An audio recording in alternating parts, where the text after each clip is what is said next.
Breville oven fan rattling or making loud noise? Fix it fast. A steady whoosh is normal, but rattles, clanks, or grinding need attention. Here's how to quiet it down safely. Step 1. Identify the noise type. Light humming is fine. Sharp rattling, clanking, or grinding means something is loose, vibrating, or blocked. Step 2. Check accessories inside. Loose trays or racks often vibrate against airflow. Remove all accessories and run the oven empty for a minute. If the noise stops, the fan isn't at fault, it's the accessories. Step 3. Make sure it's level and clear.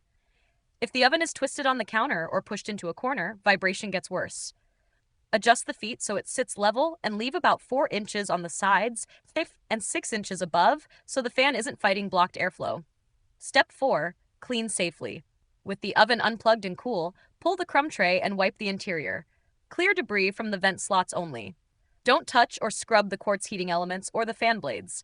Apply cleaner to the cloth, not inside the oven. Step 5. Test convection versus superconvection. Run bake with convection on, then switch to superconvection.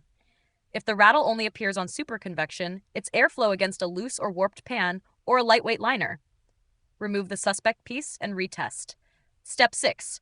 Know when it's the fan motor. If the oven still rattles even when empty, level, and clean, the fan motor, or mount, is likely failing and needs service. If this helped you quiet the noise, subscribe to No Filler Fixes for more fast appliance help.